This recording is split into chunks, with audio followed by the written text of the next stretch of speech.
Bismillahirrahmanirrahim. Assalamualaikum warahmatullahi wabarakatuh. Azab kubur yang dirasakan penghuni kubur ada dua macam, yaitu azab kubur yang terus-menerus sampai hari kiamat dan azab kubur yang bersifat sementara. Namun sebelum lanjut videonya, tekan tombol subscribe dan loncengnya agar tidak ketinggalan video bermanfaat selanjutnya dari channel ini, dan bagikan video ini ke keluarga dan teman-teman juga, karena barang siapa yang menunjuki kepada kebaikan maka dia akan mendapatkan pahala seperti pahala orang yang mengerjakannya. Dan satu lagi, simak videonya sampai selesai supaya tidak salah paham. Di antara dalil yang menunjukkan adanya azab kubur secara terus-menerus sampai hari kiamat adalah firman Allah Ta'ala, maka Allah memeliharanya dari kejahatan tipu daya mereka, dan Fir'aun beserta kaumnya dikepung oleh azab yang amat buruk. Kepada mereka ditampakkan neraka pada pagi dan petang, dan pada hari terjadinya kiamat dikatakan kepada malaikat, masukkanlah Fir'aun dan kaumnya ke dalam azab yang sangat keras. Fakhruddin Ar-Razi Asy-Syafi'i rahimahullah dalam kitab tafsirnya berkata, demikian juga disebutkannya kata pagi dan petang tidaklah menghalangi bahwa yang dimaksud adalah ungkapan atas azab kubur yang berlangsung terus-menerus, sebagaimana firman Allah Ta'ala, bagi mereka rezekinya di surga itu tiap-tiap pagi dan petang. Adapun dalil dari as-sunnah adalah hadis yang diriwayatkan dari Samrah bin Jundab tentang mimpi Nabi Shallallahu Alaihi Wasallam. Dalam sebuah hadis yang panjang, di dalamnya diceritakan, adapun orang yang kamu lihat mulutnya ditusuk dengan besi adalah orang yang suka berdusta dan bila berkata selalu berbohong, maka dia dibawa hingga sampai ke ufuk. Lalu dia diperlakukan seperti itu hingga hari kiamat. Adapun orang yang kamu lihat kepalanya dipecahkan adalah seorang yang telah diajarkan Al-Quran oleh Allah.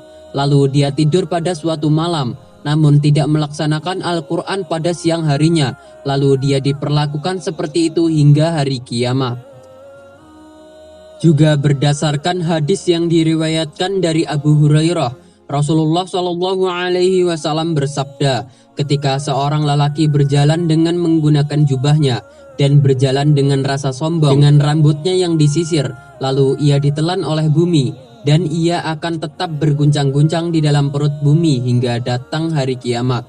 Berdasarkan dalil-dalil di atas, maka orang-orang kafir tidaklah berhenti untuk diazab kubur sampai hari kiamat, kecuali mereka akan istirahat, tidur sejenak atau tidak diazab di antara dua tiupan sangkakala pada hari kiamat. Dan ditiuplah sangkakala yang kedua, maka tiba-tiba mereka keluar dengan segera dari kuburnya menuju kepada Tuhan mereka. Mereka berkata, aduhai celakalah kami, siapakah yang membangkitkan kami dari tempat tidur kami? Inilah yang dijanjikan Tuhan yang Maha Pemurah dan benarlah Rasul-Rasulnya. Di dalam tafsir Jalalain dijelaskan, karena mereka orang-orang kafir tidur di antara dua tiupan sangkakala, yaitu mereka tidak diazab. Ibnu Katsir rahimahullah menjelaskan, Ubay bin Ka'ab radhiyallahu anhu, Mujahid, Al-Hasan dan Qatadah mengatakan, mereka tidur sebelum dibangkitkan. Qatadah berkata, yaitu ketika di antara dua tiupan sangkakala. Adapun orang-orang yang berbuat maksiat namun masih beriman, maka ada di antara mereka yang diazab secara terus-menerus sampai hari kiamat, dan ada yang diazab sementara waktu saja dan kemudian selesai. Hal ini mungkin disebabkan kecilnya dosa yang dilakukan sehingga mendapatkan azab sesuai dengan kadar dosanya tersebut, atau mungkin juga disebabkan karena adanya doa, istighfar, sedekah atau sebab-sebab yang lainnya. Di antara dalil yang menunjukkan hal tersebut adalah hadis yang diriwayatkan oleh Ibnu Abbas radhiyallahu anhuma.